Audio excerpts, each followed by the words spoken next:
एक एनडीआरएफ की टीम नहीं है कि कल के डेट में आपातकाल कुछ हो जाए तो मतलब एक टीम की व्यवस्था होनी चाहिए जो तुरंत इमीडिएटली एक्शन। इतनी भारी संख्या में हिंदू हैं हमारे यहाँ, फिर भी एक शमशान घाट की प्रॉपर व्यवस्था नहीं है। कितने दुखद बात है ये। मतलब कहते हुए मुझे छोड़िए इस बात को, आप लोग संसद भवन की यही पुकार, भेजो युवा प्रतिनिधि अब की बार जी। और एक जन जन का प्रयास है, लक्ष्य अब विकास है जी। और मेरा जो हैशटैग कही है मैं जिस पे सबसे ज़्यादा फोकस है, नशा मुक्त, अपराध मुक्त और भ्रष्टाचार मुक्त हो। हम निपुण सिंह रउआ देख रहल बानी बीएमएन सारण। बीएमएन सारण के मतलब हम रउआ के बता दी बाबा महेंद्रनाथ। आज वही धरती पर हम बानी, बाबा महेंद्रनाथ के ही धरती पर बानी। रउआ ई चेहरा देखत हो के ई चेहरा आज सीवान जिला में बहुत चर्चित चेहरा बा। आ सबसे खास बात ई बावे कि हई जौन हाथ में चाय बा ई अपना देश खातिर बहुत चाय पर चर्चा मोदी जी निकाल देनी, ई बहुत फेमस बा।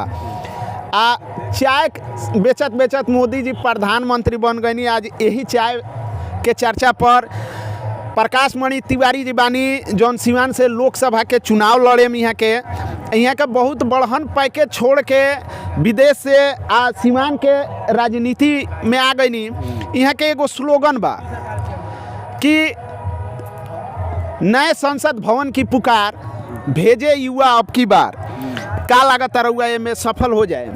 मेरा स्लोगन है, नए संसद भवन की यही पुकार, भेजो युवा प्रतिनिधि अब की बार जी। और एक जन जन का प्रयास है, लक्ष्य अब विकास है जी।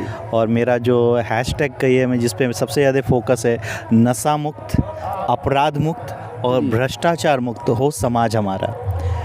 देखिए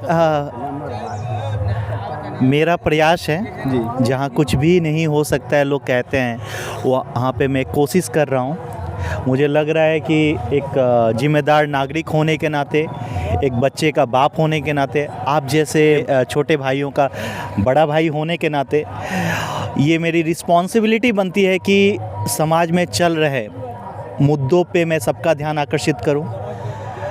इसलिए मैंने लोकसभा का मंच चुना है जिस पे मैं खड़ा होकर मैं बोलूं तो सबको सुनाई दे।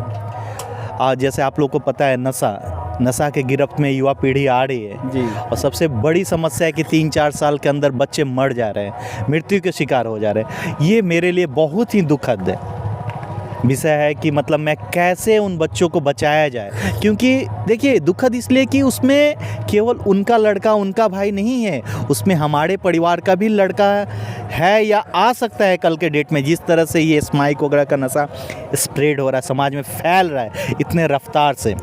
बिहार सरकार दारू बंद कर देलक, फिर भी दारू चलता। कोरेक्स बंद कर देलक, फिर भी चलता। ए बेरा सुलेशन से लइका काम चलावता रहन। सुलेशन आ स्माइक ए बेरा बहुत बड़ा लेवल पर एकर चलता है सीमान में, बिहार में, देश में, पूरा जगह। ये देखिए समस्या तो है ही। मतलब ये हमारे जो भी नेतृत्व हैं, प्रशासन है, प्रशासन भी नेतृत्व के अंदर ही आता है सरकार के। जिस दिन नेतृत्व अगर अपने समर्थता, अपने को समर्थवान समझेगा, सबल समझेगा, इन सब चीज़ों पे काबू कर सकता है। लेकिन बड़े ही मतलब दुर्भाग्य हमारे सिवान का या प्रदेश का ही कहिए कि आज तक आप उठा के देख लीजिए, आज तक हमारे प्रदेश में, हमारे ज़िले में वैसा सुयोग्य नेतृत्व कभी नहीं आया जो कि मतलब समाज के असली मुद्दों पे काम करें। यही समस्या नहीं है। देखिए हमारा जो प्रदेश है हिंदू बाहुल्य, सिवान में हिंदुओं की संख्या इतनी ज़्यादा है, फिर भी कहीं पे एक प्रॉपर शमशान घाट की व्यवस्था नहीं है। मैं तो नदी के किनारे रहने वाला हूँ, मुझे दिमाग में ये बात आ गई तो मैं कह रहा हूँ। लोगों को मतलब मजबूरी में बरसात में अपने प्रियजनों का, मतलब प्रियजन समझ सकते हैं, उनके चिता को अधजला छोड़ के बरसात में छोड़ के आना पड़ता है, बस एक नेतृत्व की लापरवाही की वजह से। कोरोना में तो अपना से जला जला के लोग आइल हो। देखिए वो अलग बात थी, लेकिन मैं इस मुद्दे पे बात कर रहा हूँ कि कहीं भी आप, इतनी भारी संख्या में हिंदू हैं हमारे यहाँ, फिर भी एक शमशान घाट की प्रॉपर व्यवस्था नहीं है। कितने दुखद बात है ये। मतलब कहते हुए मुझे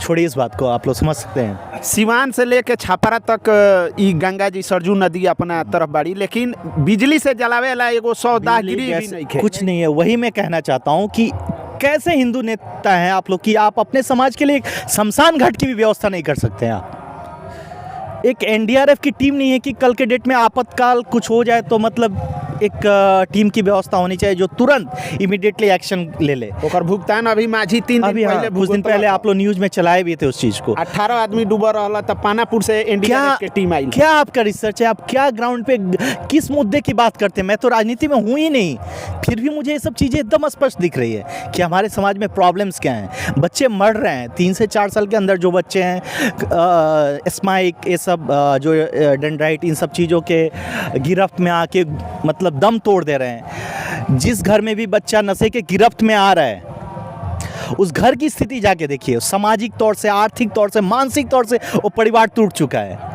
वो परिवार समाज में छांटा जा रहा है। जब समाज में एक परिवार अलग होता है तो समाज टूटता है, और जब समाज ही कमज़ोर हो जाएगा तो पूरा देश कमज़ोर हो जाएगा।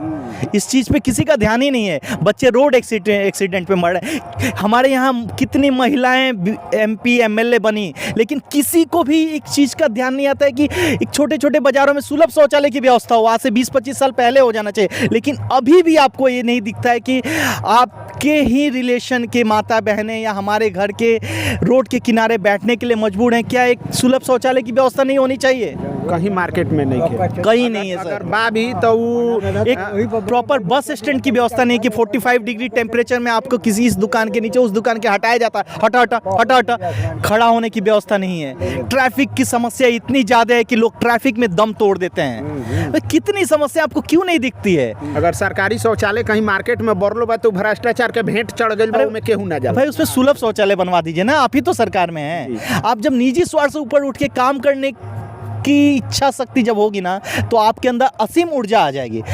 हम सन के बातचीत भइल एनडीआरएफ के टीम पर, जौन की रउआ माझी से लेके आ दरौली तकले गंगा जी के तीर पर सीमान जिला भी बा। तो का सीमान के जितना क्षेत्रीय विधायक बालो सरजू नदी के किनारे या सांसद जी के भी एनडीआरएफ के टीम मांगे के चाहिए, या फिर ऐसा कोनो घटना हो जाए तब कही लोग कि हमको नहीं लग रहा है कि ये बहुत बड़ी चीज़ है जो उनको मांगना पड़ेगा, नहीं दिया जा रहा है। आप जैसे आप एक एप्लीकेशन देते हैं, एक प्रॉपर प्रोसेस होता है, उसको आप फॉलो करेंगे तो ये सब चीज़ें सुरक्षा में आपको मिलनी ही मिलनी है। सरकार से बात कीजिएगा तो अब हम तो आम आदमी है नहीं कि हमारे कहने से नहीं होगा। आप सरकार हैं, जो भी एमपी एमएलए जो पार्ट ऑफ गवर्नमेंट वो कहें कि नहीं हो रहा है तो अलग बात है, लेकिन ये सब जो समाज हित में चीज़ें हैं ये मान सकता हूँ कि आपको एक यूनिवर्सिटी बनाने के लिए फंड नहीं मिल सकता है, नहीं मिला, लेकिन एनडीआरएफ टीम के लिए आपको ऐसा तो नहीं है कि आपको फंड की ज़रूरत है तो सरकार से आपको व्यवस्था को बनाना है, आपको प्रशासन को सही करना है तो डीएम एसपी से बैठ के आप रेगुलर मीटिंग करके, अगर आप निजी स्वार्थ से ऊपर उठ के काम करें वो भी आपके दायरे में आते हैं, आपके साथ मिल के काम करने को तैयार हैं। आपको वैसा करना पड़ेगा। सीवान जिला से भी मजदूर ओ पार खेती करे जालेन, व्यापार करे खातिर जालेन, आ उहे नाव के सहारा ही लेके जाले। हाँ, वो तो मेरे गांव के किनारे मतलब मेरे वहाँ दरौली से घाट से नाव हमेशा छूटती है। अब तो पीपा का पुल कुछ दिन में बन जाएगा। तो ये आप लोग के लिए चूँकि सोशल मीडिया के बारे में सोशल मीडिया से आप लोग को आजकल पता चल रहा है। मैं जब से जन्म लिया हूँ मुझे हमेशा ये सब चीज़ें सुनने को मिलती है कि नाव में लोग डूब गए, गाँव अगल गाँव के। कल मेरे यहाँ आए थे कुछ लेके, एक दूध देने आए थे, आज नाव में डूब गए। तो ये सब चीज़ें मेरे लिए मतलब बचपन से मैं सुनते आया हूँ, लेकिन इसका सॉल्यूशन कुछ नहीं है। तो ये बहुत ही मतलब ये सब समस्या से लड़ल रउआ खातिर कितना मुश्किल हुई। देखिए, जब आप निजी स्वार्थ से ऊपर उठ के एक निस्वार्थ भावना से अगर आप काम करने के लिए आएंगे तो आप कर सकते हैं। इसमें थोड़े आपको ये है कि बहुत ज़्यादा फंड की ज़रूरत है, आपको एक एनडीआरएफ टीम की व्यवस्था करनी है। वहाँ पे जो बरसात के दिनों में पानी का स्तर बढ़ जाता है उसके लिए आपको प्रॉपर सरकार से कहने में बांध की व्यवस्था कीजिए कि गाँव में पानी नहीं ढुके। ये सब चीज़ों को आप सरकार से मांग करेंगे। कितना फंड आया होगा? आप कुछ दिन पहले ये भी सुनेंगे कि मतलब पीके के मैं भाषण में सुना था कि ये जो आपदा विभाग होता है जल वाला है, सफ़ेद हाथी बोलते हैं, सरकार अपने हाथ में रखते हैं क्योंकि सबसे ज़्यादा फंड आता है। भ्रष्टाचार भी यही इसी में आता है, पैसा इसी में आता है और पैसा का कोई हिसाब किताब नहीं रहता। तो बाद में कह देवे लोग कि दह गया ना चूहा ओकरा के ओल देले बाबे, अंदर सुरंग बना देले बा, यही से पानी कट गइल। यही चीज़ है। तो ये सब चीज़ें तो एक्सक्यूजेस बहुत लोग देते हैं। ये सब चीज़ें मतलब लोग एक्सक्यूजेज बहुत देते हैं। हर चीज़ के लिए आप जब भी जाइएगा तो कुछ बहाना मार देंगे, कुछ इस तरह से उलझा देंगे कि आप असली मुद्दा से हट जाइए। तो मैं तो क्या कहूँ, आप लोग ज़्यादा समझदार हैं, जनता ज़्यादा समझदार है। कौन नहीं जानता इन सब चीज़ों को?